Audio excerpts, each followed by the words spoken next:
Hace una recomendación a la Procu. ¿Cómo lo está tomando la Procu? ¿Qué ha dicho? Miren, yo creo que aquí lo más importante y lo que queremos visibilizar son justo las acciones en materia de derechos humanos laborales. Estas recomendaciones que estamos emitiendo van encaminado en primer lugar a la dignificación del trabajo que hace la policía. Si hay que decirlo con toda claridad, esta comisión no es ajena a las condiciones que tienen en el servicio público las personas que laboran ahí, y justo esta nueva modalidad en materia de derechos humanos laborales nos permite generar estos estándares, establecer estas directrices en políticas públicas, y que sepan que así como también le emitimos recomendaciones a la propia policía, también estamos atentos a qué condiciones tienen para llevar a cabo la labor que les corresponde. En esa función va esta recomendación, el informe que se hizo hacia el 2009, y esperamos no solo que se acepte, sino que permita justo a la Procuraduría identificar estas áreas de oportunidad para dignificar el trabajo de la policía en la Ciudad de México. Doctora, hace 10 años inició la guerra contra el narcotráfico. ¿Cómo está viendo esta? Si falló la estrategia, si siguen incrementándose los homicidios. Miren, aquí lo más importante, estamos revisando la propuesta que se está haciendo ahora en el Congreso Federal sobre los alcances que va a tener las atribuciones que se están dando en materia de seguridad interior.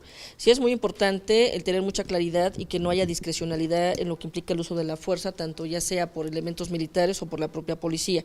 Y efectivamente coincidimos con los propios argumentos que ha establecido el propio secretario de Defensa. Las funciones de los militares no tienen por qué sustituir las funciones de la policía, pero lo que también hay que tener mucha claridad es que a cambio en 10 años donde se tiene que generar una política integral de seguridad interna en nuestro país. Lo decía también el Ombudsman Nacional en cuanto a la necesidad gradual de que vayan regresando, que no puede ser inmediata, pero también es qué va a haber a cambio, y sí revisar con mucha claridad qué alcances va a tener estas atribuciones que se quieren dar al presidente de la República en materia de que pueda o no estar en calle los militares. Sí hay que tener mucho cuidado porque son conquistas que se han tenido sobre los límites del ejercicio del poder, la cuestión de que no puede haber discrecionalidad y los alcances que va a tener en materia de seguridad interior, respetando las naturalezas mismas de por qué existe un ejército mexicano y por qué debe existir una policía que resguarde la seguridad interior. Hablando de la propuesta, el recorte presupuestal, ¿no sería el principal impedimento para aplicar, implementar estas medidas que ustedes están proponiendo? Sobre todo las salariales. Miren, lo hemos dicho y ha sido una parte que hemos ido modificando incluso los puntos recomendatorios. Uno de los grandes pretextos que se nos hace cuando se emiten recomendaciones que tienen que ver con puntos estructurales es la deficiencia en cuanto al presupuesto. No tienen asignación, entonces por lo tanto no se pueden cumplir los puntos. ¿Qué estamos pidiendo en las recomendaciones más recientes? Que se reorganice el presupuesto disponible.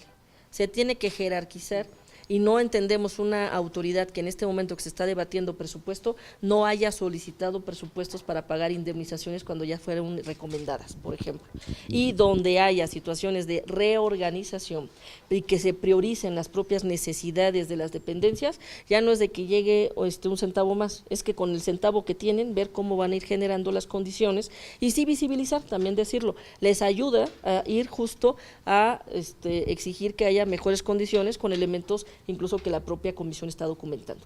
Entonces sí, mucho cuidado con estos ejercicios donde nos dicen a falta de presupuesto hay incumplimiento. Lo mejor siempre es no violar derechos, porque sí cuestan, y cuestan como debe de ser, la reparación que necesitan las víctimas. Pero por otro lado hay temas estructurales, y en el tema estructural sí tiene que haber una reorganización presupuestal más allá de la suficiencia, si no, seguirá siendo el círculo vicioso que no nos permite avanzar. Yo quería pedirles su opinión sobre esta organización que están haciendo los pueblos rurales ante la inseguridad que viven de la zona de Milpa Alta. Incluso también en la Ciudad de México ya hubo un enfrentamiento entre ciudadanos y un delincuente y lo mataron aquí en la colonia Narvarte. ¿Cuál es su opinión al respecto? Miren, aquí sí hay que tener mucho cuidado, sí es una responsabilidad del Estado garantizar los temas de seguridad. Bajo ningún concepto el hacer este ejercicio de por propia mano de lo que le llaman la justicia a través de linchamientos o ejercicios que no corresponden a vías institucionales, sí es una situación que nos orilla a reflexionar como sociedad qué tipo de sociedad queremos ser. O sea, la ley del talión y el ojo por ojo y los esquemas de linchamiento pues son de sociedades no civilizatorias. Nuestro esquema de justo respeto de derechos humanos, debido proceso, presentación ante las autoridades, pues obliga, por un lado, a la autoridad a reforzar esa confianza que deben tener los ciudadanos de acercarse a presentar y a denunciar los delitos. Pero por otro, bajo ningún esquema y bajo ningún contexto la violencia puede ser el mecanismo para erradicar la propia violencia. Por eso existen mecanismos institucionales y hay que tener cuidado en esa forma de legitimación de esa llamada a hacer justicia, cuando más bien se le está lesionando o privando de la vida a una persona que no tuvo derecho a un juicio justo. Entonces, sí hay que tener cuidado también en ese desencanto, en esa falta de confianza de las personas hacia las autoridades, pero no puede ser el pretexto también para generar esquemas ahora de justicia por propia mano. Sí nos alerta, ya ha habido en otros años y en otros momentos también estas situaciones, pero nos obliga justo a que las autoridades comenten y tengan esquemas de mejor acercamiento con las propias personas, de cómo hacer más eficiente ahora con un nuevo sistema penal acusatorio este tipo de denuncias y sanciones cuando haya un tipo de delito, pero no puede ser en el espacio público el uso de la fuerza a través de la fuerza combatiendo fuerza. O sea, ¿no está bien esta organización de la zona rural? Hay que tener cuidado porque justo no pueden sustituir las acciones de la propia autoridad. Sí es importante escucharlas, sí es importante saber qué necesidades tienen como vecinas y vecinos y qué atención tiene que estar dando la propia autoridad, que no debe ser sustituida en sus labores, porque ni están capacitados, pueden cometer errores y se convierten también ellos en personas que pueden ser sujetos de agresión o personas que pueden cometer incluso alguna situación irregular. Sí hay que tener cuidado, sí hay que escuchar, sí hay que generar en la concertación, pero no pueden sustituir a instancias que ya están institucionalmente establecidas. Doctora, ¿qué consecuencias y efectos tiene sobre el nuevo sistema penal esta situación que tienen los policías de investigación? Justo, y es muy importante esta visibilización que estamos haciendo de sus condiciones laborales. Si bien el nuevo sistema penal acusatorio establece que policía de investigación, Ministerio Público y peritos son los que le van a permitir hacer el esquema acusatorio para poder fincar una responsabilidad a un probable responsable, sí es muy importante entonces qué condiciones está teniendo la policía de investigación. O sea, esta comisión no es ajena en cualquier contexto en materia de derechos humanos laborales, cómo están llevando sus propias labores la policía. Sí es importante entonces generar estos estándares, generar esta homologación, visibilizar el esquema y permitir que la propia Procuraduría al Interior realice estas actualizaciones, se visibilice estas necesidades estructurales y se requieran las suficiencias reorganizadas, insisto, para que no sea el pretexto de que no haya la suficiencia, porque justo si estamos identificando estos contextos, cómo va a venir en este esquema hacia peritos y ministerios públicos esta colaboración que van a tener el nuevo sistema. Sí es importante resaltarlo porque les va a permitir atenderlo de manera estructural. Doctora, curiosamente se ve dentro de estas recomendaciones y el problema de género, ¿no? Que la situación de las trabajadoras de las policías no se les da los tiempos debidos para que puedan. Entonces, con todo esto que se está dando esta polémica, es difícil que a partir de que la Procu no tenga esta conciencia de género, se pueda llevar a otros ámbitos que se está pidiendo también. Es decirlo, es visibilizarlo, lo que dicen que lo que no se dice también hace que parezca que es una regularidad, una normalidad. No lo es. Esta comisión, incluso en mi gestión, emitimos la primera recomendación al heroico cuerpo de bomberos, justo en materia de que necesitaba un área especializada para atención de temas de género. Entonces, es visibilizarlo, es decirlo, sí, estamos identificándolo y se tienen que hacer medidas estructurales de cambios de conciencias, las formas incluso hasta de los espacios dignos para las mujeres policías. O sea, sí se ve de una manera diferenciada cuáles son los aspectos que están teniendo policía de investigación varón y policía de investigación mujer, porque sí son condiciones que tenemos que visibilizar. Es importante hacerlo, no podemos en un momento dado ser ajenos a que existen todavía arraigados bastantes esquemas que parecen normales y no lo son, y por eso lo importante de esta recomendación, no solo el tema de las condiciones, sino el tema diferenciado con una visión de género y de igualdad y trato equitativo como la policía y el policía. ¿Cómo ha sido el resultado de la otra recomendación que se le hizo a la SSP sobre el mismo tema de las policías? Pues justo nosotros lo que hacemos ahora que emitimos las recomendaciones es hacer el recuento de los pendientes, porque mucho en la medida en que se dejen de atender las medidas estructurales surgen nuevas violaciones. Entonces lo importante es que se vea de manera integral. En su momento la otra fue también hacia SSP, aquí es exclusivamente hacia Policía de Investigación, pero no quita que estamos haciendo una revisión integral y, por ejemplo, en el caso de SSP vamos en ruta de un convenio que les permita mejorar sus condiciones laborales, ahora que fueron y se destacó mucho en redes el tema de los operativos cuando la visita del Papa. Entonces decían, bueno, ¿en qué condiciones la policía está dando el acompañamiento?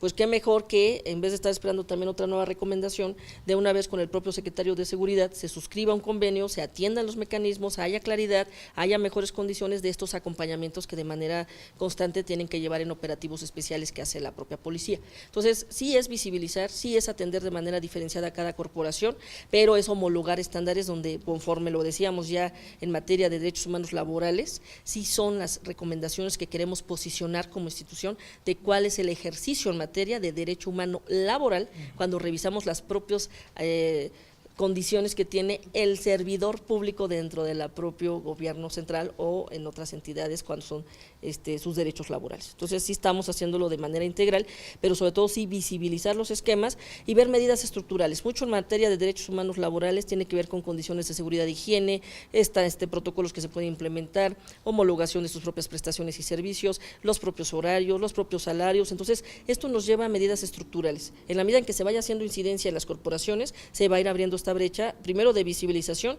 y segundo de atención por parte de las propias autoridades. Y finalmente, la más importante, dignificación del trabajo de la policía en nuestra ciudad. O sea, sí son personas que merecen todo nuestro respeto y siempre le estamos exigiendo efectivamente que no haya abuso de autoridad, que no haya uso excesivo de la fuerza, que no haya atribución discrecional. Démosle también las condiciones mínimas que les permitan la capacitación, sus prestaciones, su estabilidad, que les dé justo un mejor ejercicio a la sociedad. ¿Ese sería el convenio que están trabajando? En el caso de SCP sí, y en el caso de Policía de Investigación es a través de esta recomendación para que sea más integral la revisión. ¿El convenio cuándo se firmará?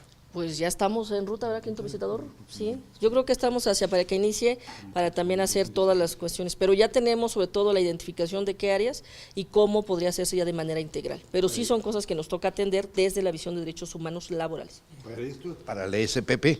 Este es SCP en operativos, este es para Policía de Investigación y el informe de la policía que queremos que tenemos aquí vigente en la propia comisión. Pero no estamos hablando de un convenio en puerta con la Procuraduría. En Procuraduría más bien esta va hacia Policía de Investigación para que homologue porque tienen diversas disposiciones administrativas. ¿A qué estamos identificando cuando revisamos corporaciones? Que de repente vienen diferenciadas las normatividades. Viendo las competencias de cada autoridad, les exigimos entonces que revisen y hagan esa homologación para que no trastoque otras normatividades que pudieran tener cada quien en su competencia. Pero no quiere decir que eso sea el pretexto también para que no se puedan generar condiciones. En unas sí se puede vía convenio, en otras es vía homologación y en otras incluso es vía de emisión, como ahora que ya va a salir, también ya lo traemos en puerta con sociedad civil, el protocolo de uso de la fuerza en manifestaciones, revisado por primera vez por sociedad civil, Secretaría de Seguridad y la propia comisión. Entonces son diferentes esquemas de atención integral, tanto de exigencia como de condiciones a la policía. En general se busca la dignificación de la policía. En este caso, por supuesto, o sea, es un tema donde la comisión no es omisa, la comisión lo ha dicho reiteradamente, así como le exigimos a las autoridades, también esta posibilidad de derechos humanos laborales nos permite visibilizar en qué condiciones llevan a cabo su trabajo. Entonces, de manera integral, así como se exige también es que se les propicie las condiciones necesarias y sí se resguarda justo la pregunta que comentaba, ¿no?, de cómo podría estar sustituyéndose al ejercicio de la policía a la propia sociedad, pues justo es dignificar este trabajo, darle la capacitación, acercarlos a la propia sociedad, por ahí ahora en los esquemas de alcaldías se está hablando del policía de barrio, o sea, generar todo este nuevo esquema de reencontrarse en el rostro de que un policía también como persona y como ciudadano también es parte de esta comunidad y tener este respeto que merece. Sí, porque con la nueva Constitución se supone que entraría también este tema. Por ahí viene, ¿no? Lo estamos revisando cada una de las minutas, por cierto, ahí vamos a estar muy atentos de cómo salieron cada una de las dictaminaciones del constituyente para estar atentos a la no regresividad, a la progresividad y a los temas justo de exhaustividad que debe tener en este caso la nueva Constitución. Gracias a todos. Mañana.